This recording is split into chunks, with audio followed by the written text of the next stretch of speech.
Welcome to the Getting Real with Hilary show, where ordinary heroes tell extraordinary stories during unique and never been heard before conversations with your host, Hilary Arno Burns. Hilary's unique listening and way of asking questions results in conversations that aren't usually talked about, so you can create the life that you really want but are afraid you can't really have. We are demonstrating the greatness in the human spirit and creating a way to reclaim our birthright of joy, happiness, purpose, and passion. Now, here's your host, Hilary Arno Burns.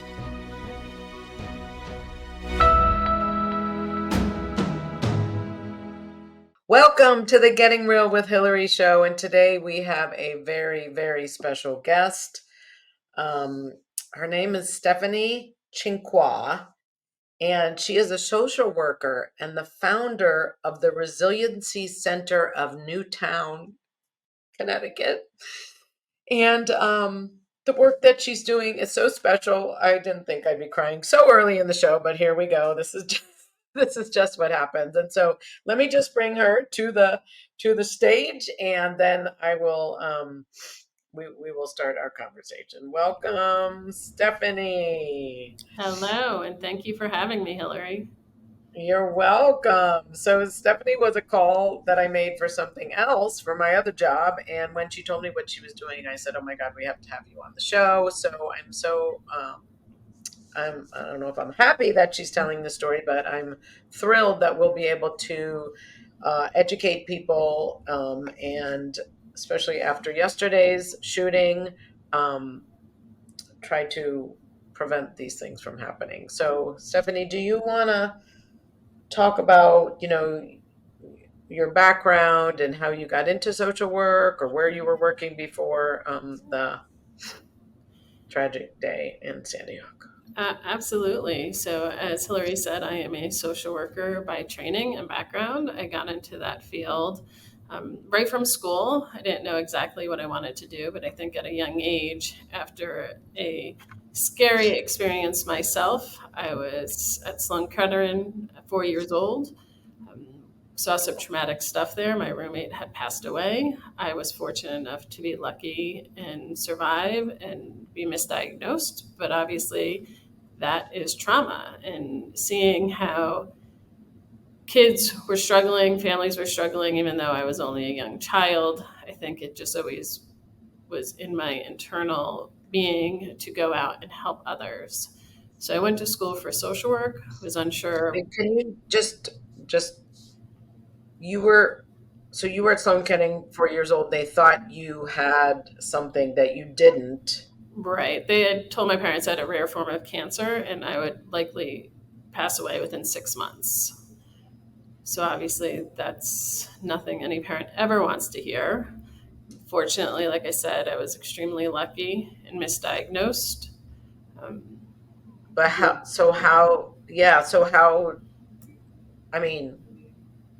did they know they had misdiagnosed? How did they figure Once that they out? did surgery and saw the mass, were able to tell my parents it was not what they had anticipated. Oh my God. So your parents must have aged. How long did they think you had that diagnosis for? It was pretty quick. Everything happened very quickly. I had a mass show up and then went right to the pediatrician. And then at that point told my mom, you have 24 hours to decide. We were living in New Jersey at that time. Do you go to Sloan Kettering or the Children's Hospital in Philadelphia?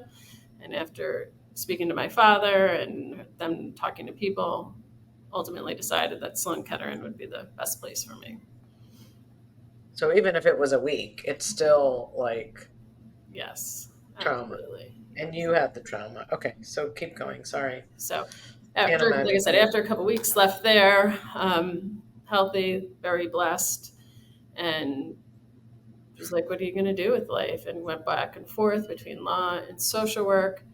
Ended up social work. My first calling was right out of grad school, working with legal aid. My internship was with legal aid and forensic social work, kind of combining my passion for maybe law and social work.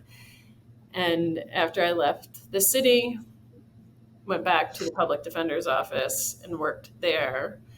And I was actually in the courthouse the day of the shooting. At this point, my family and I lived in Sandy Hook. I had a first grade son and a preschool daughter. And one of the marshals came up to me and said, "You need to go. There's a shooting in your town." And I left the courthouse. I was 40 minutes from home. And I remember being on the highway. I think I was talking to my sister, trying to figure out what is going on. My parents were in town and news, you don't know. Everyone has ideas. No one really knows what's going on. And I remember officers, state troopers are behind me, and I'm so in my zone, I don't even realize state troopers with the sirens are behind me to move over because they're trying to get to Connecticut, Newtown, get back to where my kids were in school, and everyone was in the parking lots. And you couldn't get your kids, obviously. Everyone was kind of in the lockdown. So But your kids were at a they were at the your Catholic, kids were at a yeah, they were at the Catholic school in the town.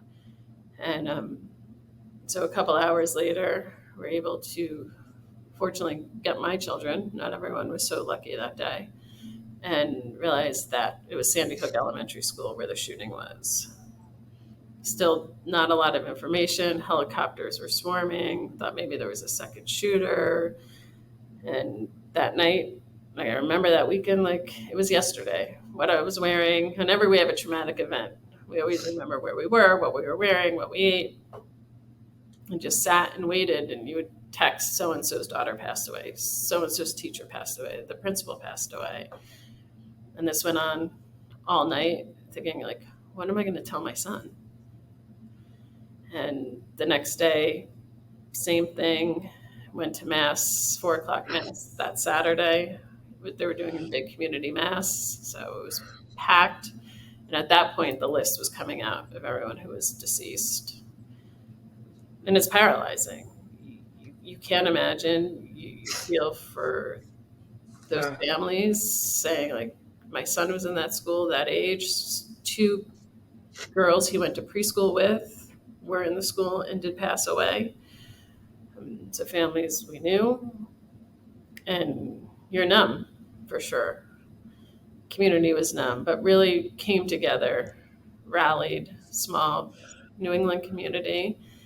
And probably after a week, I went back to the courts, and I was really struggling with like, what am I going to do next? Like, I'm not okay with this. I'm feeling very unsettled. I need to respond. I need to do something.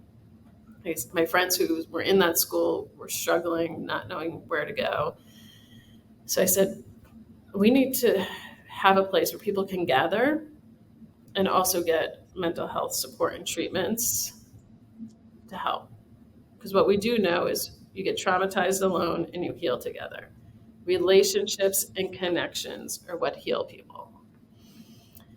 So I reached out to a 9/11 organization, Tuesday's Children at the time, and said, you guys are still around, kind of, what's your model? What do you do? This is what I'm thinking. And they were very supportive in getting me up and running. One sec. What you just said, whatever, something alone and then you heal together. Is that something that you knew instinctively, or is that something that you learned since then? Or like, how did you know that? You know? So I don't think, maybe subconsciously knew that from what I'd gone through. I knew relationships heal people. Right. And I will say, since the tragedy, almost 12 years, I have learned a lot about trauma, PTSD, and grief that they don't teach us in school, even as someone who went to school for social work. Right. So that Sorry. September, I opened the center and said, we're going to do this. I don't know what's going to happen. I left my state job. I said, I need to do this, and hopefully it works out.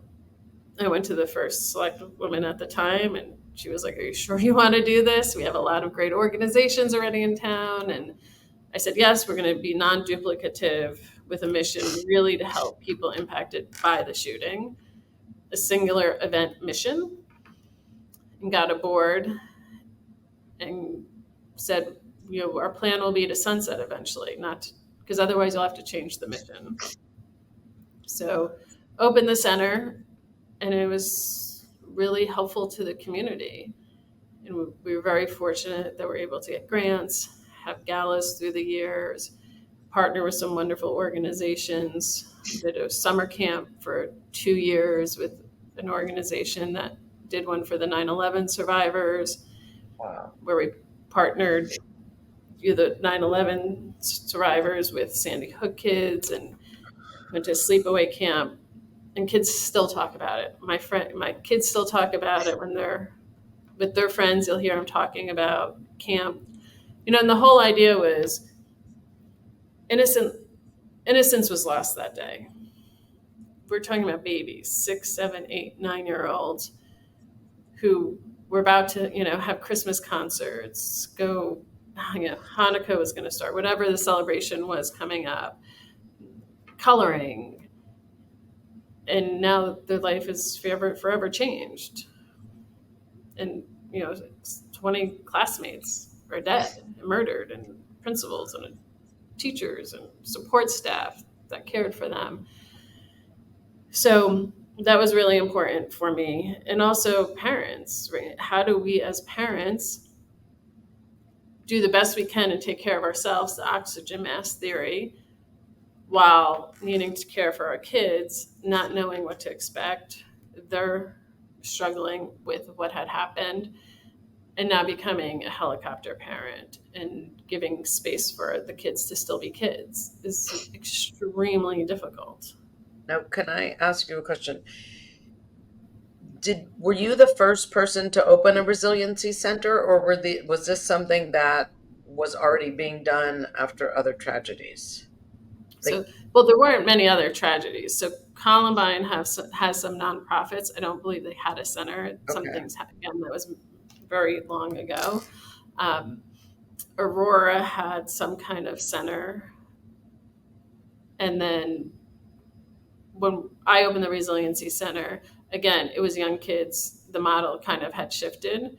Back then, you also got a lot of donations. Now, when there's school shootings, you don't get that kind of support pouring into your community. Unfortunately, I think people are desensitized to that and don't really understand how much support some people do need. But did you I guess what I'm trying to get at is, there wasn't a model. So you created, this is your model. You created this. Yes. And my model really was a gathering place. And I'll send you some pictures of the center. It was a really big open center with couches and tables, so people could come in and just be together. Wow. We had somebody who lost a child and would come in and hook up to the Wi-Fi and would say, I'm fine. I'm not in crisis. I just need to get out of my house and not feel so isolated and just want to sit here and work. And we always had pretzels, tea, coffee for people. And how did you, I'm just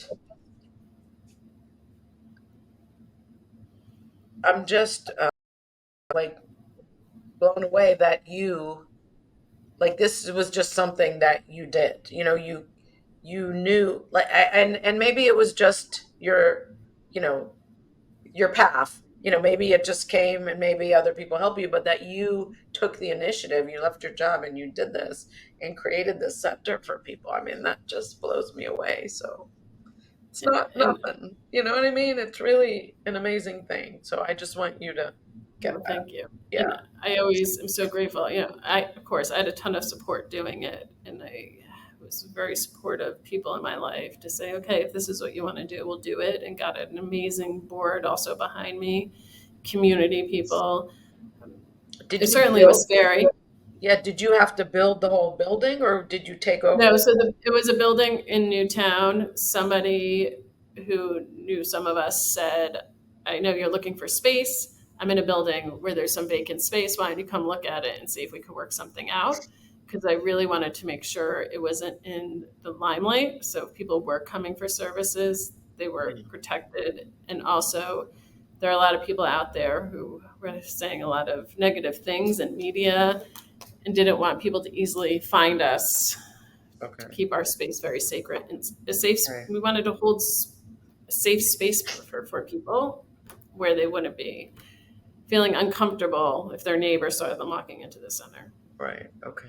Wow. I mean, it's just, all the like community and, relationships and, like one of my missions is to elevate the conversation and consciousness of the planet so that we are one together and, that nobody's left out, sort of like what you're doing. And this is just what, is there for me. So I thank you for doing this, for just having the vision or something like this. So, Well, thank you. And again, yeah. I All have right. great people supporting me and working there to do great things. I was very fortunate also to have a phenomenal therapeutic staff of art therapists, music therapists, play therapists, MNRI, and brain spotting. And usually turnover in this kind of field is very high.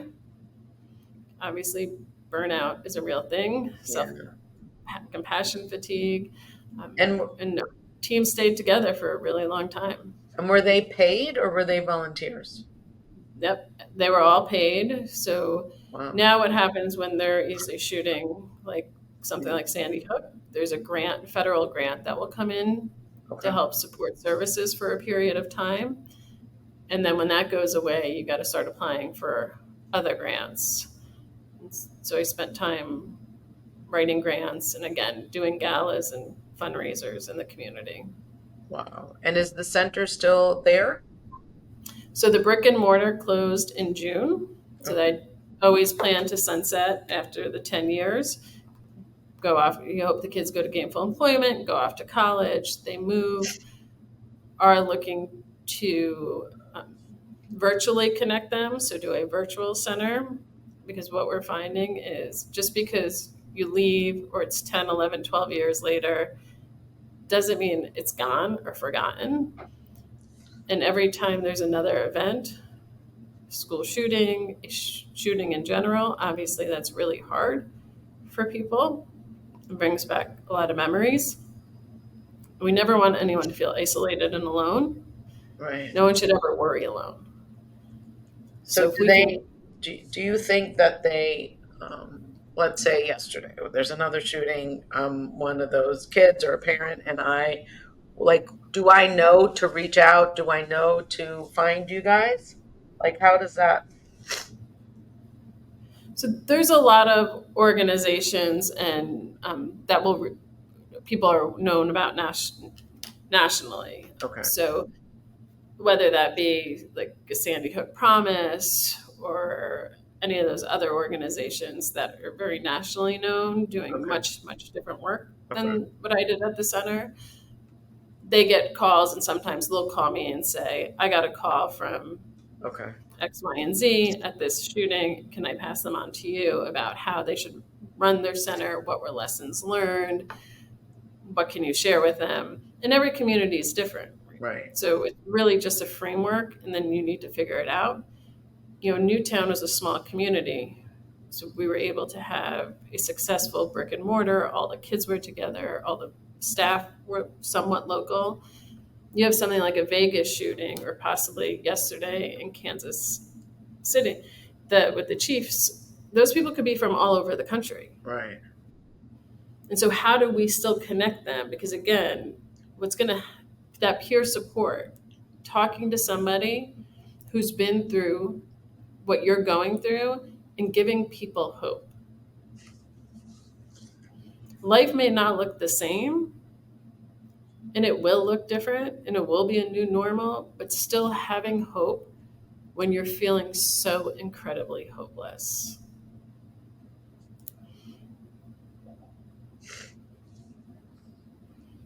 I mean, what do you say to someone?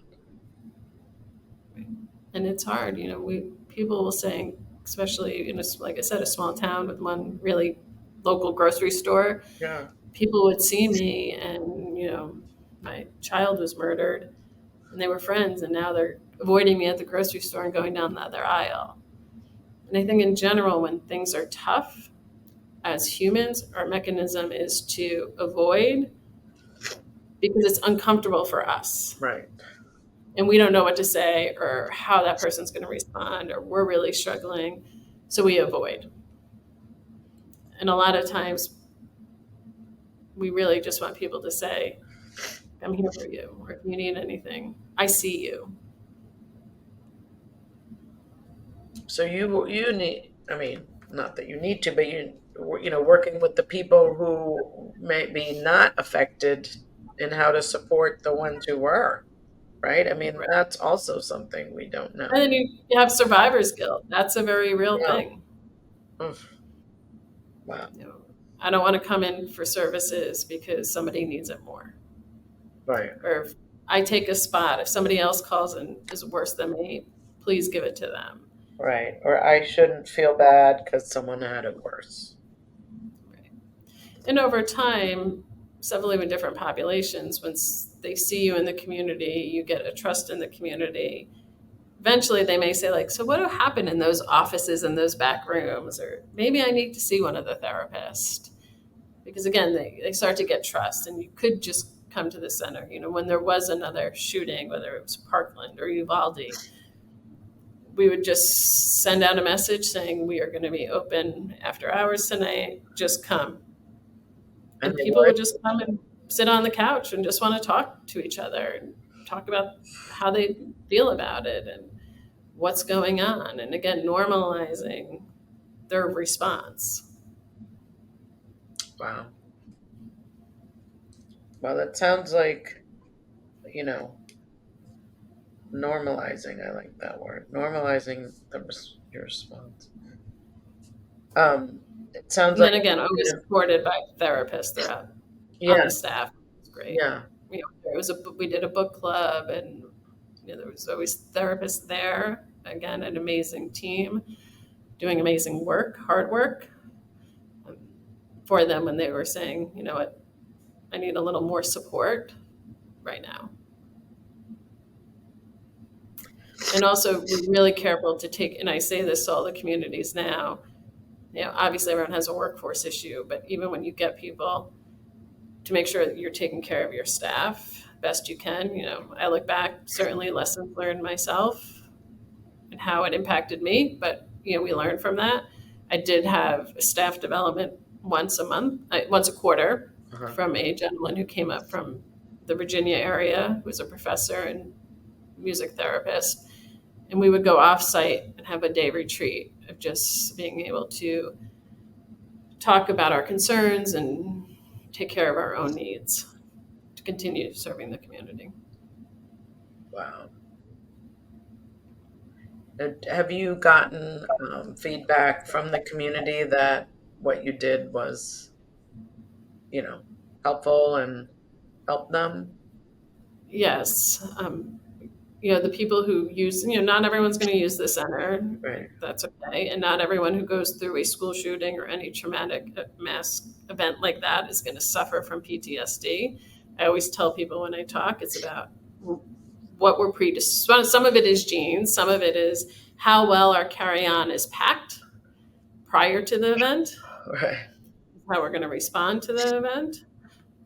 But families were incredibly, incredibly grateful for the services and what we supported the community, whether it be the mental health aspect of it or the summer camp or the book club, and really just being understanding of what they needed. I'm a big believer of we give people the tools and we empower them, but you and I are very different. What's going to work for me may not work for Hilary.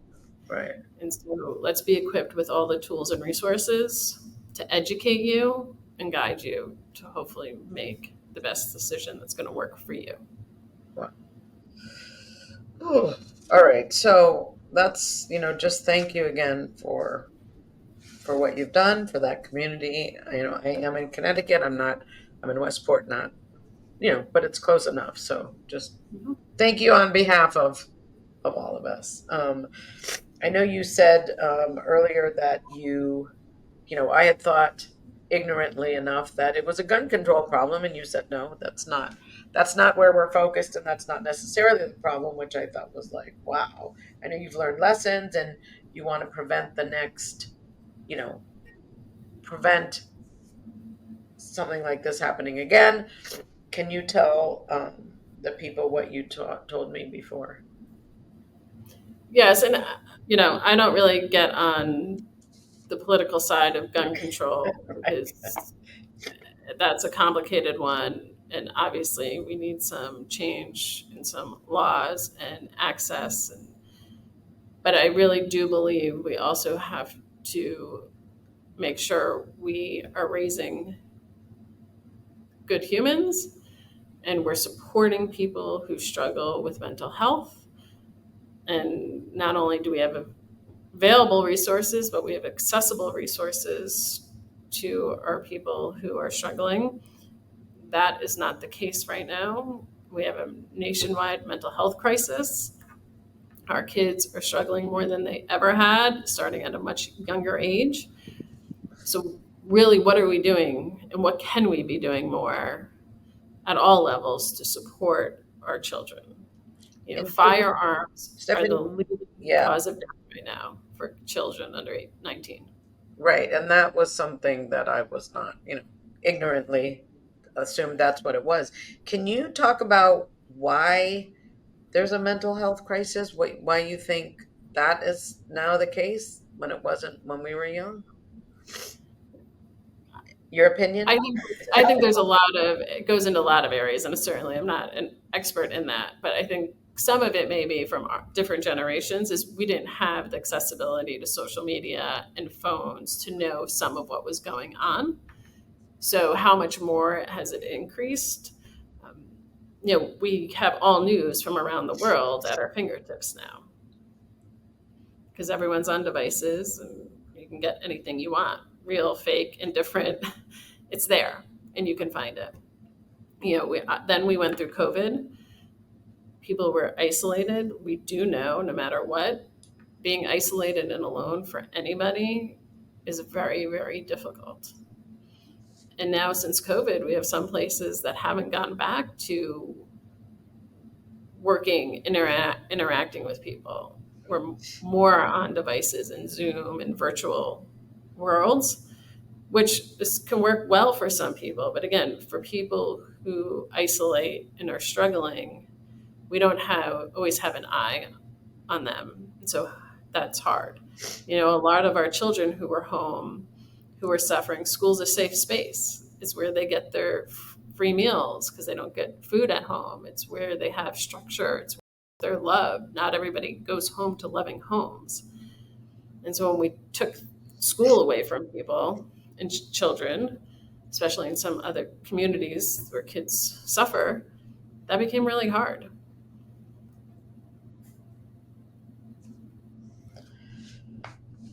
Okay, so that's all right. So then you were talking about, well, you had said two things, and we can cover some of them after the commercial break, but the preventative for the mental health support. Do you want to wait on that and come back to it, or do you want to? Sure, we can take the break and then we can come back and talk about prevention and response. Okay, all right. So let's do that now. We're going to go to a brief message from our sponsor, and then we'll be right back. Thank you.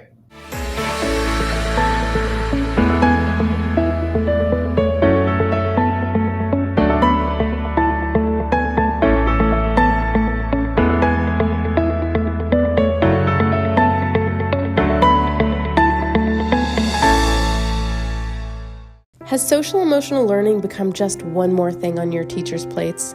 Do teachers and students both find it boring and ineffective? Then bring Kikori to your school. Kikori transforms classrooms through experiential SEL activities that help students play, reflect, connect, and grow. Even better, students say it's more fun than recess. Schedule a no-obligation conversation at kikoriapp.com/bringkikori. KIKORI. Do you ever feel like you can't say what you really want to say? Or that you're stuck or in a holding pattern in your relationships, career, personal life, or finances? Are there things you want in life that you've given up on? Are you resigned that this is as good as it's going to get? If you answered yes to any of these questions, then Hilary Burns, host of the Getting Real with Hilary show, has the solution you need. Hilary is a published author of 3 books and has a program called the Getting Real Process. This process frees you from what is holding you back, allowing you to create a life you love. Don't believe it? It is hard to believe that it could work, isn't it? The proof is that hundreds of Hilary's clients have used the Getting Real process and are now free to create whatever they want in relationships, career, finances, enjoying life, or just loving themselves more. So go to realtalkwithhilary.com and order Hilary's book, Real Talk, and set up a conversation.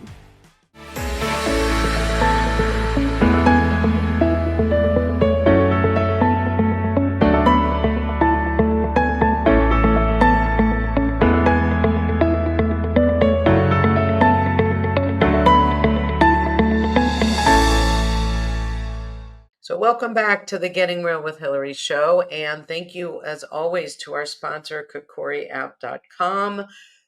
It ties in right with the message of what we're talking today. They bring experiential, social, emotional learning to classrooms, to teams, to businesses, and to really foster connection and socialization, especially after COVID, when, as Stephanie was saying, our children were isolated. So it helps them in a fun way connect again and bring back or relearn their social skills. And then, as always, with my books, I don't have it within reach, but my book, Real Talk, it's all about speaking and learning to say what you're afraid to say so that you can create some freedom for yourself. I know I kind of had to learn the hard way when I was stuck, and I wrote the book so that I could help others who are uncomfortable saying things. And we practice and we do create freedom for you and a life that you love. And now I want to bring back Stephanie. Wait. I had the pronunciation. Cinque. Here she comes. Thank you, Stephanie. Okay. So we were talking, I know you've learned a lot, and I just really, appreciate your message. It wasn't at a conscious level that isolation was so damaging. So thank you for just saying it out loud so that people can be aware. And I think you're right with the phones and stuff. It's just normal now. And maybe it wasn't, 20 years ago. So you said, you're creating preventative measures for people who might be in trouble. I know you had told me, right? You talk. I have things I could say, but I guess Obviously, when I opened the center, I was hoping I was going to open the center and close and go back to my job in the court system and the prisons, having no idea that we would have the number of mass shootings that we've had since Sandy Hook Elementary School. Like I said, where people have really become desensitized. They don't get a lot of news and press anymore. And yet living and seeing every day the impact it can have on people's lives, which is tremendous. No one wants to be reacting. We don't want there to be a shooting and then we have to respond and open the center. And what does that look like? That's what we're doing because that's what we need to do to make sure people who are impacted nationwide get their support that they have. But I really would love to be able to focus more on prevention. What are we doing for our young children? What life skills are we teaching them in and out of the classroom to help them be able to process and not feel hopeless? Over 90% of school shooters made some kind of threat online beforehand and people knew about it. Usually their peers. So educating peers also to say, if you see something, say something. Like what kind of a threat would So someone they make a threat on TikTok or Snapchat or Instagram. Like I'm going to kill you or I'm going to kill you, I'm going to shoot up a school. Report it because it can be real. And we need to recognize that. We don't want kids to live through a school shooting like in Sandy Hook or Uvalde, or we can go on, Tennessee, I mean, endless, before they take it seriously. Because we don't know, and let people know, teach kids and make sure children have a trusted adult. We knew one predictor of success is for children to have a trusted adult in their life. And that can be anybody. I tell people all the time, you don't need to have a mental health background to be kind and empathetic and listen to a child. Let them know they're seen. Let a child who had a bad day at school and may have gotten suspended return to school knowing each day is a fresh start. We're here. I see you. We'll support you. We don't want anyone to feel hopeless. And we also don't want anyone to be bullied. So how do you get, now you're online. I mean, how do you get this message out? I mean, it's so basic, but yet it's so basic, but so complicated, right? Well, once someone tells you, if your kid's upset, you might be busy, but what's, when you're a parent and you got all this stuff going on, it's like, yeah. It's so easy to get distracted. But what is the most important thing? If your child is upset, stop yourself and say, what's the most important thing in my life? My child, listen. But it takes something, it takes something to get yourself out of your busy automatic way, I think. So how do we teach Right. that? And I think we also have to be mindful. We're in a society now. Inflation's a real thing. You have parents working 1, 2, 3 jobs, maybe after school hours, just trying to make sure the kids have a place to live and food. So that is a real thing, right? It's not an easy place we're living in right now, financially, for parents, and supporting kids, and a lot, generational trauma. How do we break generational trauma? Of getting our kids to understand too. Again, let's be kind to each other. What does it mean when you bully somebody? More bully prevention programs, more getting kids to, again, support each other. Helping teachers. Teachers is an extremely hard job, especially in today's world. And they went to school. They have very little background in mental health, trauma-informed supports, what it looks like. So when you have a kid who comes in who's very dysregulated, and you're a teacher trying to teach math, and you're just telling Johnny to sit down and sit down and sit down, or Johnny's throwing in the desk, or Johnny's hitting you, we also have to support our staff as well. Right. And So what do they do? The skills and knowledge to understand the brain and how the brain works. And it's from, trauma. What every kid coming to a classroom is going to learn differently because they're coming from different set of circumstances. And allowing our teaching staff grace to figure out, like, where is Johnny coming from? Did Johnny not eat this morning? Did Johnny's dad get arrested last night? Did Johnny's mom not come home last night? And we put so much pressure on our teaching staff for academics when we know if we get kids what they need emotionally first and regulated, their academics are going to increase.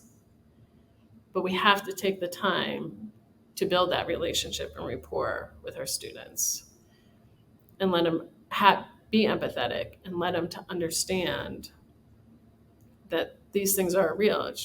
And it's okay to report if you see something. Don't let something go because you think it's not serious, or somebody else is going to do it, or I don't want to be considered a snitch. Reporting is helping people and really trying to change the mindset of how kids think about those things. And what you're saying is so important and so brilliant and so helpful. And how, obviously we have this interview, but how do you get that message out to kids, or how do we help teachers who are so overwhelmed with the system or whatever they got to be empathetic or to find out if Johnny's hungry or whatever, again, the preventative before this happens.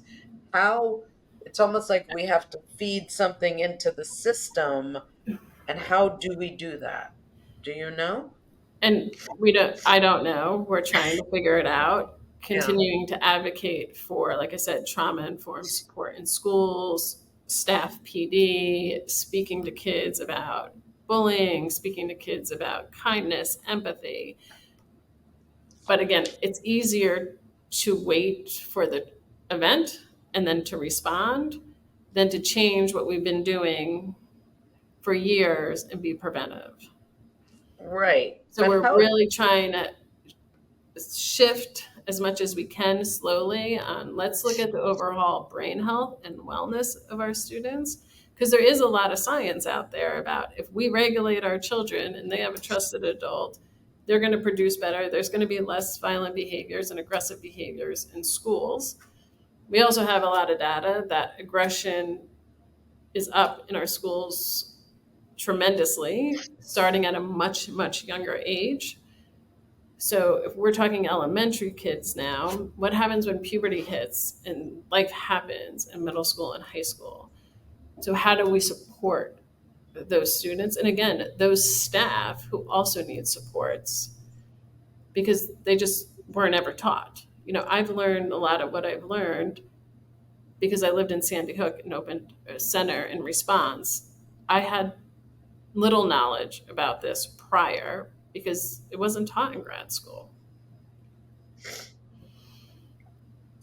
Well, I think we need to get you out there and with, this show is one thing, but it's so important. And, it's almost like redoing the whole system of schools, of teachers, of their training, of what kids get taught. And how do we do that? Who is the right, who's the right ear? Who can get that going? I mean, obviously, your knowledge is so valuable, unfortunately, because of what you went through. But yeah, what do you see? Why is it the brain's the least studied organ? Let's start teaching people about the brain and how it's impacted by trauma and by how it's Yeah, impacted, and learn from that and figure out how we can teach better and yeah, have more supports. Again, it goes back to mental health supports. They're very hard to get. They're not affordable. They're not accessible. There's wait list. They don't have staff to help. And what do we do? right. And I mean, I don't know if you see that there would also be shame, or that people wouldn't reach out because they think there's something wrong with them and they don't want anyone to know, and they don't know, like they're isolated. They don't know, what did you call it, the normalization or something, like And that other people feel the same way, you know. And definitely different cultures, there's more stigma than others. You don't ask for help, you don't seek the therapist. Stigma is a real thing in the world of mental health. It still Yeah, is, where people are trying to shift that. Again, you go to the doctor if you have a broken arm. It should be more normalized and acceptable. I think the needle has shifted a little bit, but it's still stigmatized. yeah. Wow. All right. Well, we got our work cut out for us. And I'll keep thinking. I know people, who are in education, who are, we working with transformation to bring other things in. And I can, definitely introduce you to some people that, maybe you can collaborate with, because it's so important, especially for society, right? Right. All right. So where were we? One of the things you said was you were going to let people know that there are resources. Where would you say, if somebody is struggling, where they could reach out right now? And to let them know that it's okay to reach out, that there's not going to be a stigma. Right. Well, again, we never want anyone to worry alone. And so trying to find support that works for you is extremely important. If someone is in crisis, homicidal, suicidal, SAMHSA has a text 988 now, and you can simply text 24/7. There's a variety of 24/7 hotlines that adults can call and reach out to and ask for supports. Again, not to feel alone.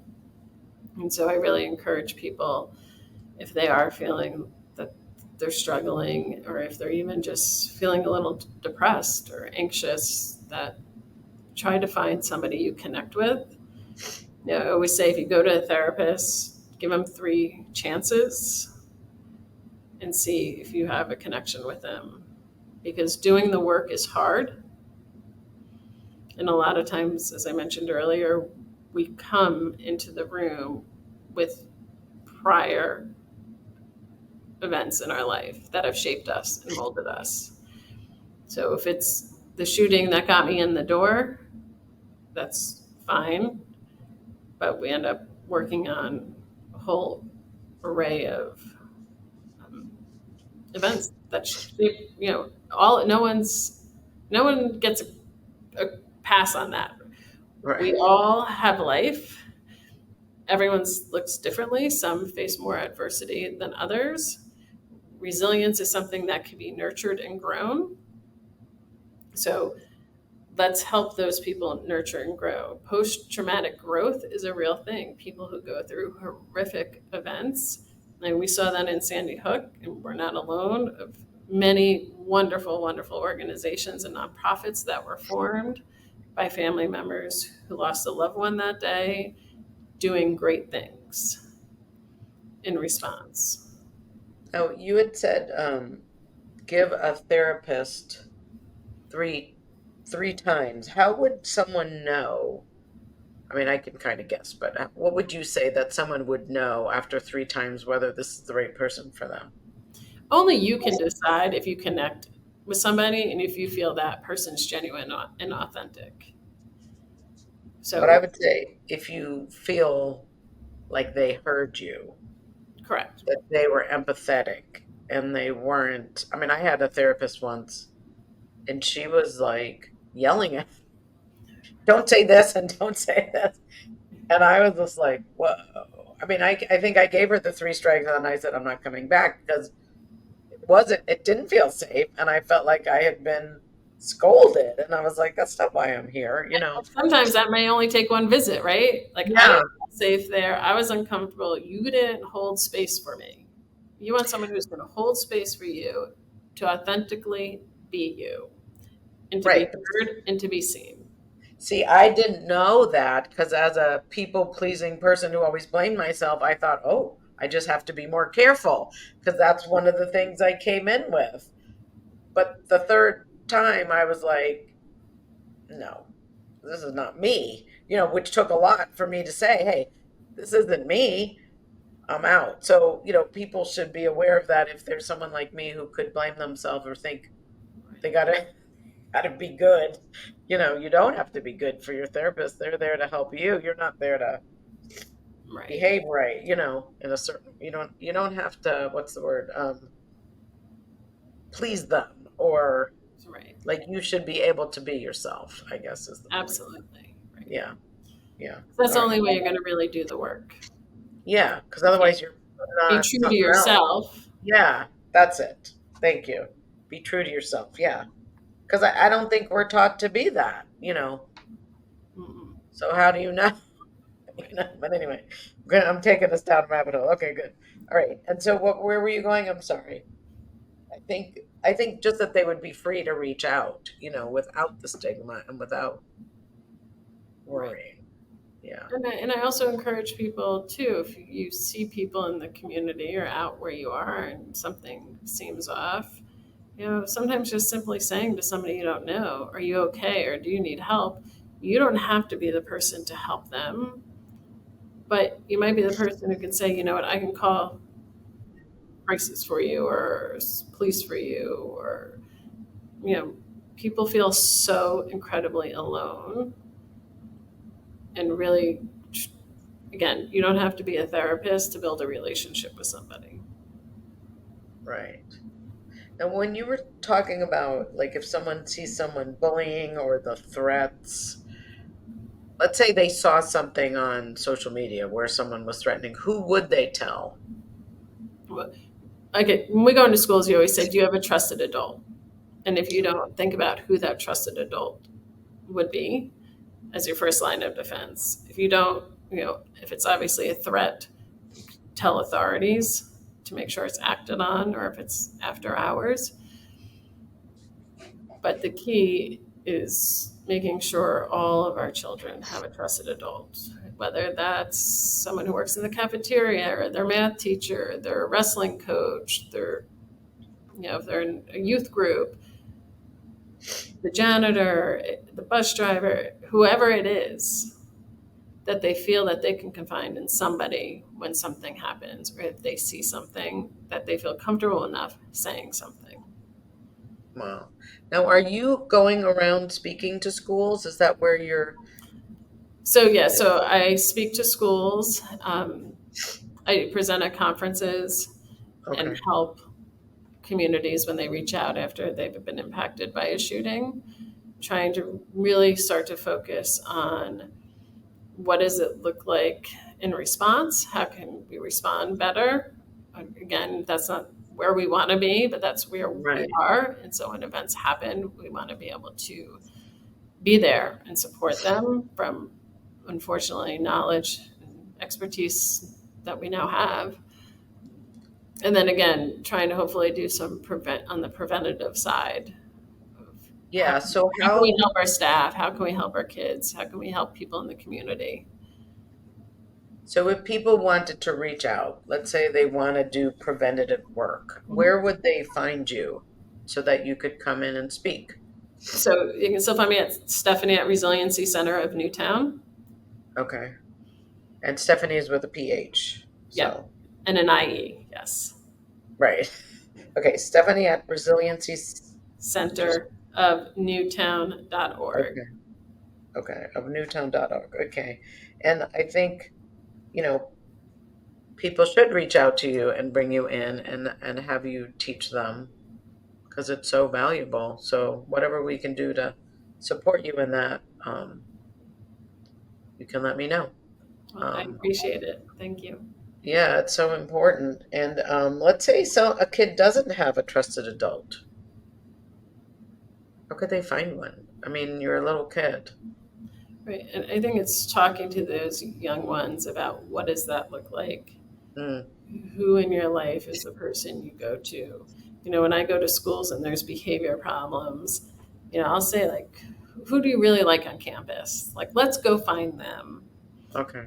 Because, they're not going to listen to me if you don't have us as adults, right? If you don't have a relationship with somebody or really care for somebody, you don't want to talk to them. You're going to go to somebody you do. You're going to shut down or you're going to act out like most kids do. Negative behavior is still a behavior. It gets the attention they want. Right. Okay. All right. Well, thank you so much, Stephanie. What would you say your mission is for the next 5 years or 25 years, and what do you hope to accomplish? So we're going to just stick with 5 years. Okay. My kids are off to school, but every time there's an event, just like yesterday after the Super Bowl parade, I say, I can't give up now. This is not easy work for sure. Every time there's another event, my heart skips a beat and I say, these people don't know what's coming. It's like the train is just leaving the station and we're still learning in Newtown as our kiddos get older and we have a youth and teen and what their future looks like. It's a continuing learning process. So really hope to educate people, help when there's a community that's been impacted, help guide them and support them. It really needs to be organic and in the community. A lot of people helicopter in after any tragedy and then they leave. That's not helpful. And I really wish we got away from that model. So supporting local people to grow organically in the community to help better serve their community, because they are the experts in their community, not me or not anybody else. So just kind of guide and support them, and then work on prevention in schools. What are those trauma-informed practices? How can we help our young youth and teen get to where they need to be and not be in a mental health crisis and not have behaviors and suspension rates and absenteeism skyrocketing.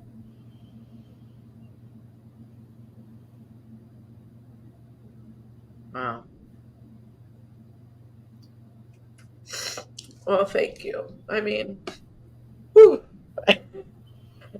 Obviously, I cry, so that's just what I do. But this is really, I'm so inspired by what you're doing, what you've taken on, what you've learned, that you're not giving up, and that you're providing this, and whatever, like I said, whatever we can do to get this message out, let us know, and I will make sure that everybody watches this that I know, because it's so important. So thank you. And is there anything you want to say in closing? Yeah. No, I just want to thank you for having me again. The more it's about awareness, so the more we can build awareness around what's going on. You don't know what you don't know, and you don't want to be in a community where there's something happened and then you have to respond, or you have to be part of the club. Nobody wanted to be part of this club. I wish I wasn't sitting here as the expert on school shooting response now, because it takes a toll on everybody. Yeah.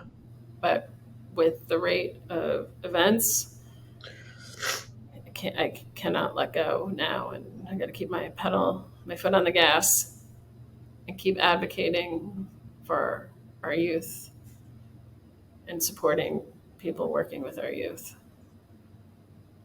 Yeah. And people in general. Yeah. No, it's so important to. I don't want anyone to worry alone. I don't want anyone to ever feel hopeless and isolated. All right. Well, let's get to work. Yes. Thank you. Thank you so much. Thank you. Thank you for watching this episode. I started getting real with Hilary when I discovered that I was a people-pleasing, pleasant phony and wanted to be more of my real self. We can grow together if you will like the show, subscribe to my channel, and share this episode with your friends and family so that we can have a world that's more real.